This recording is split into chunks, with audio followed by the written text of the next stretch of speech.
Hi friends, ఇవాళ నేను ఒక హెల్దీ లంచ్ రెసిపీని మీతో షేర్ చేస్తున్నాను. బీరకాయ చట్నీ ఇంకా తోటకూర వేపుడు అనమాట. ఈ బీరకాయ చట్నీ నెయ్యి వేసుకొని తింటే చాలా టేస్టీగా ఉంటుంది. ఇంకా ఈ తోటకూర వేపుడు కూడా చాలా హెల్దీ అనమాట.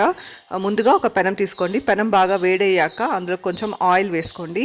ఆయిల్ బాగా వేడయ్యాక అందులోకి కొంచెం వడియం వేసుకొని బాగా వేపుకోవాలి. ఆ తర్వాత వడియం బాగా వేగాక అందులోకి మనం ఆల్రెడీ కడిగి పెట్టుకున్న తోటకూర ఆకుని వేసుకొని బాగా ఫ్రై చేసుకోవాలి. తోటకూర ఆకుని కట్ చేసి వేసుకోవచ్చు. కొంచెం పెద్ద పెద్ద ఆకులుగా ఉంటే కట్ చేసి వేసుకొని బాగా ఫ్రై చేసుకోవాలి. మంటని సిమ్లోనే పెట్టుకొని బాగా వేపుకోవాలన్నమాట. తొందరగానే ఫ్రై అయిపోతాయి. తగినంత రాళ్ళు ఉప్పుని వేసుకొని అప్పుడప్పుడు గరిటతో కలుపుకుంటూ ఫ్రై చేసుకోవాలి. సిమ్లో పెట్టి ఉడికిచ్చారంటే తొందరగానే ఉడికిపోతుంది ఆకుకూర. కొంచెం కాడలు ముదురు కాడలుగా ఉంటే కొంచెం డ్రైగా ఉంటే అప్పుడప్పుడు కొంచెం నీళ్ళు చల్లుకొని ఫ్రై చేసుకోవచ్చు. ఇక్కడైతే లేత కాడలు, సో నీళ్ళేం నేను చల్లలేదు, అలానే ఫ్రై చేసుకుంటున్నాము.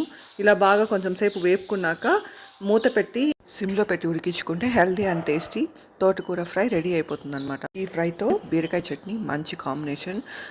ఈ చట్నీతో కొంచెం నెయ్యి వేసుకొని రైస్లోకి తిన్నారంటే చాలా టేస్టీగా ఉంటుంది. తోటకూర ఫ్రైలోకి వేరుశనగ గింజల పొడి వేసుకొని అలసందలు కూడా ఉడికించి వేసుకున్నారంటే చాలా టేస్టీగా ఉంటుంది.